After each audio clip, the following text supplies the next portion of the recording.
TET परीक्षा जवळ आली आहे आणि मला सांगा, तुम्हालाही रात्री झोपताना असेच प्रश्न येतात का हो, की मी पास होईल का, माझा सिलेबस अजून पूर्ण झालेला नाही, माझी जी तयारी झाली ती पूर्ण झाली की नाही, मी एवढं वाचलं सगळं मी विसरले आणि मला खूप टेन्शन येत आहे, माझा पेपर कसा जाईल, माझा पेपर 1 तर निघेल, पेपर 2 निघेल की नाही, माझं मॅथ्स सायन्स आहे, माझं SST आहे, इतका सगळा 3 महिन्यापासून अभ्यास करताय, कसं होईल, मी पास होईल का.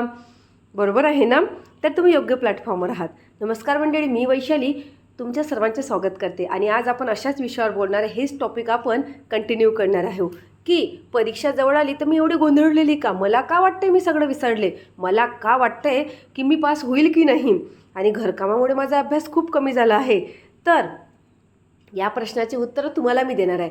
या स्थितीत गोंधळलेल्या संघर्षातून कसं बाहेर निघायचं आणि स्वतःला या संघर्षातून बाहेर काढण्यासाठी काय करावं लागेल, तर त्याच्यासाठी आजचा व्हिडिओ आवर्जून शेवटपर्यंत बघा, जेणेकरून तुम्हाला छान गाईड मिळेल. शेवटच्या दिवशी काही नवीन वाचायला नाही तरी चालेल, पण हे जर केलं तर नक्की तुम्हाला त्यातून बेनिफिटच मिळणार आहे. आणि जर चॅनलला सबस्क्राईब केलं नसेल तर सबस्क्राईब करून ठेवा. इथे मिळणार तुम्हाला छान छान motivation, study tips, time table आणि स्वतःला ग्रो अप होण्याची संधी.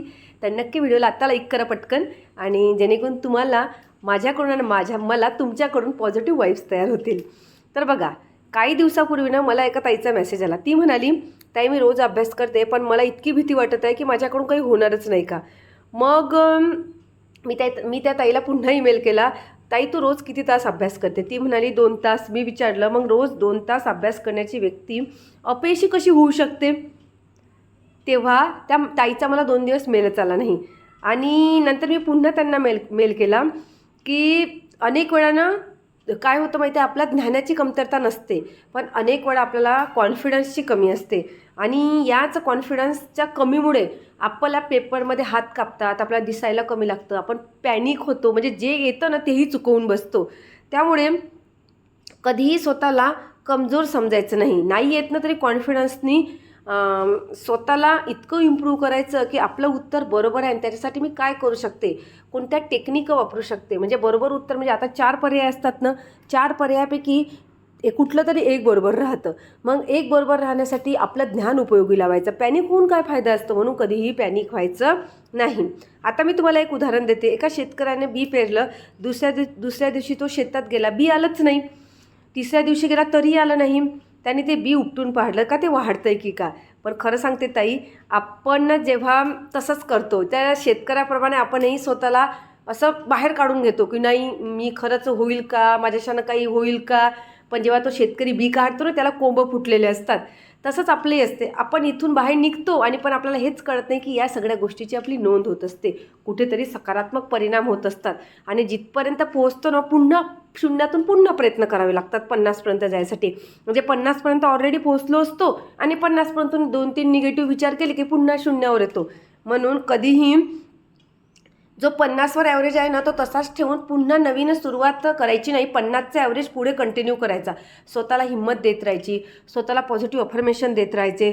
स्वतःला माझ्याकडून होईल का असं न म्हणता शंका करायच्या नाही, माझ्याकडून होईलच हा प्रश्न तयार करायचा. आपणही तसंच करतो की 2 दिवस अभ्यास करतो आणि लगेच विचारतो, छे माझ्याकडून होईल का, घरकाम, मुलं, परीक्षा आता फक्त 10 दिवसावर आली, आता कसं होईल का माझ्याशाने. आणि याचा प्रश्नात गुरफटून जातो. झाले 2 तास आपले तिथेच जातात. असं होत नसतो.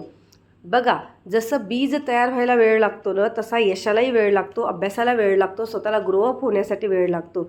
म्हणून स्वतःला कधीही माझ्याकडून होईल का हा डाऊट तयार करायचा या 10 दिवसात तर बिलकुल करायचा नाही. माझ्याकडून होईलच हा डाऊट तयार करायचा. म्हणजे हा स्वतःवर विश्वास ठेवायचा की माझ्याकडून नक्की होईल. दुसरा प्रश्न, आता माझा सिलेबस पूर्ण नाही. मग हात करून सांगा, आता इथे जर आता मी लाईव्ह म्हटलं असतं तर मला सांगा इथे कोणाचा सिलेबस पूर्ण आहे हो, इथे कोणाचा सिलेबस पूर्ण नसतो. खूप कमी लोक अशी असतात की त्यांचा सिलेबस 90% किंवा 80% पूर्ण झालेला असतो. कारण म्हणजे असे खूप कमी लोक असतात, पण जेही 70 किंवा 60% लोक आहेत त्यांचा कम्प्लिटली अजूनही सिलेबस पूर्ण नाही. मग ते तर शर्यतीत धावतायत ना, मग आपण का घाबरतोय. परीक्षा पास होणारे सगळे 100% पूर्ण करून जातात का, तर नाही. जे वाचलं आहे त्याचं चांगलं रिव्हिजन करणारे लोकच पुढे जातात. म्हणून आता कुठलंही नवीन पुस्तक नाही, कुठलंही नवीन चॅनल नाही, कुठलंही नवीन नोट्स नाही. आता फक्त revision, short trick, MCQ plus PYQ. नंतर तिसरा प्रश्न तुम्हालाही येत असेल, घरकामामुळे माझा अभ्यास झाला नाही, घरकामामुळे मला अभ्यास होत नाही, माझा जो आता शेवटचे दिवस राहिले मला कोणी सपोर्ट करत नाही, मला कोणी विचारत नाही का तुझा एवढाच दिवस राहिला गं, तुला चहा बनवून देऊ का, किंवा तू राहू दे आज, तू प्रॅक्टिस कर, किंवा तू रिव्हिजन कर, तू कशाला स्वयंपाक करते. ताई माझ्यासोबत असं का होतं आहे, हा प्रश्न पण मला येतो आहे. आणि आता मला सांगा, सकाळी उठून जर तुम्ही घर सांभाळताय, तुम्ही मुलांना सांभाळताय, तुम्ही सगळ्यांची काळजी घेताय, जरी हे सगळं करूनही जर तुम्ही 30 मिनटं स्वतःसाठी काढताय, मग तुम्ही कमी आहात का? तर माझ्याकडून तुम्हाला रिप्लाय असेल, नाही, तुम्ही कमी नाही आहात. कारण हा तुमचा संघर्षच तुमची ताकद बनणार आहे आणि या संघर्षातूनच तुम्ही स्वतःला घडवणार आहे. जर तुम्ही मला मागच्या व्हिडिओमध्ये बघितलं, मी तुमच्या कमेंट, तुमचा स्वतःचा विश्वास, तुमची प्रबळ इच्छाशक्तीच आहे की तुम्ही करून दाखवणार. मग स्वतःला का कमी लागताय, का स्वतःला कंपॅरिझन करताय की माझ्याकडून होईल का आणि मी घरकाम करत आहे. नाही, मी असं म्हणायचं, मी घरकाम करत आहे तरीही मी करणारच आहे. तरी हा प्रश्न स्वतःला त्रासदायक करून घ्यायचा नाही, त्यामुळे स्वतःवर इफेक्ट पाडून घ्यायचा नाही. आता मी तुम्हाला छोटे एक्सपेरिमेंट देते, छोटा प्रयोग देते. परीक्षा होईपर्यंत दररोज करायचं. आरशासमोर उभं राहायचं आणि म्हणायचं, मी TET पास झाले आहे, मी छान कॉन्फिडन्सने पेपर लिहत आहे, माझी मेहनत मला सक्सेस देत आहे, मी म्हणजे कॅपेबल आहे, मी सक्षम आहे. आणि लक्षात ठेवा, मी जिंकणार आहे हे फक्त शब्द नाही आहेत, हे तुम्ही तुमच्या मनाला दिलेली कमांड आहे, ही तुम्ही तुमच्या मनाला दिलेले आदेश आहे, ही तुम्ही युनिवर्सपर्यंत पोहोचणारे मेसेज आहे, हे तुम्ही स्वतःवरचा विश्वास आहे. त्यामुळे तुम्हाला हे म्हणणं खूप गरजेचं आहे. कारण याने तुम्हाला इतका कॉन्फिडन्स येतो, तुमचं 100% उत्तर म्हणजे तुम्हाला माहीत नसलेलं उत्तरही तुम्ही करेक्ट करण्याचे चान्सेस 50% वाढतात. कारण पॅनिक होऊन आपण चुकीच्या उत्तराला टिक करतो आणि जर तुम्ही या कॉन्फिडन्सने दिलं उत्तर तर तुमचे 50% चान्सेस वाढतात. म्हणून कालच्या व्हिडिओ अनेक ताईंनी लिहिलं होतं, मी TET पास झाल्या. मला माहिती अजून परीक्षा झालेली नाही, पण त्यांचं जे पाहून म्हणजे आनंद पाहून आणि त्यांची जी कॉन्फिडन्स लेवल, त्यांचं प्रबळ इच्छाशक्ती पाहून मला इतका आनंद झाला. कारण हाच विश्वास तुमच्यात अपेक्षित आहे, हेच गांभीर्य तुमच्यात अपेक्षित आहे, हाच मेसेज तुम्ही युनिवर्सला द्यायला हवा. म्हणून तुम्ही स्वतःला सक्सेस म्हणून पाहताय, हे खूप छान आणि हीच मोठं पाऊल आहे तुमच्यासाठी. कारण आपण जे स्वतःमध्ये हरवलेलं असतो, स्वतःला लूज समजत असतो, स्वतःला गिल्ट फील करत असतो, स्वतःला कंपॅरिझन करत असतो, यामुळे आपण एक पाऊल मागे येतो. पण आपण जेव्हा स्वतःवर विश्वास ठेवतो तेव्हाच आपण अर्धी लढाई जिंकलेली असते. मी काय म्हटलं, अर्धी लढाई जिंकलेली असते. अर्धी लढाई तुम्ही तुमची मेहनत, तुमची कॉन्सिस्टन्सी, तुमचं स्मार्ट वर्क यावर तुम्ही जिंकता.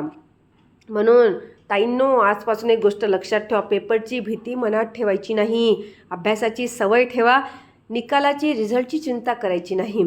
फक्त आजचा हा प्रयत्न करा की तुम्हाला ते उद्या यश देणार आहे. आपल्या प्रयत्नांवर उभं राहा. म्हणून मला आणि तुम्हाला पण स्वतःला दाखवून द्या की ताई मी करत आहे, जरी माझी परीक्षा झाली नाही तरी मी करत आहे. आणि तुम्हाला आणखी मला विचारायचं आहे कमेंटमध्ये, तुम्हाला आणखी कुठले प्रश्न पडले, या व्यतिरिक्त तुम्हाला कुठले प्रश्न पडले त्याचं पण मी ॲन्सर देण्याचा प्रयत्न करेल, जेणेकरून तुमच्या मनातील भीती दूर होण्यासाठी आपण प्रयत्न करू. त्यामुळे नक्की कमेंटमध्ये सांगा की या व्यतिरिक्त तुम्हाला आणखी कुठले प्रश्न पडले, किंवा काही वेगळे प्रश्न पडत आहेत का, किंवा मग तुम्हाला काही वेगळं वाटतं आहे का, तुम्हाला काही बोलायचं असेल तर तुम्ही तिथे बोला. जेणेकरून काय होईल, तुमच्या प्रश्नाच्या निमित्तानं आणखी 4 ताईंना कमेंट रीड करता येतील, त्यांना पण प्रश्नांची उत्तरं भेटतील. त्यामुळे मी नक्की वाट पाहील आणि मी तुमच्या नेहमी सोबतच आहे. त्यामुळे आजपासून स्वतःवर विश्वास ठेवायला तुम्ही सुरुवात करणार आहात. त्यामुळे मी तुमच्यासोबत आहे. रोज त्या विश्वासासाठी अभ्यासही करणार आहात. Hard work is must important part of your life.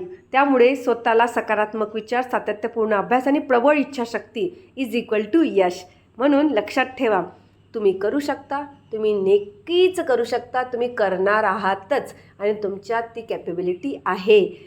तर भेटूया पुढील मोटिवेशनसोबत, पुढील आपल्या छान अशा एखाद्या टॉपिकसोबत. तोपर्यंत स्वतःची काळजी घ्या, आनंदी राहा. सर्वात महत्त्वाचं म्हणजे स्वतःला जपा. परीक्षेच्या काळात स्वतःची मेंटल हेल्थ आणि फिजिकल हेल्थ याची काळजी घ्या.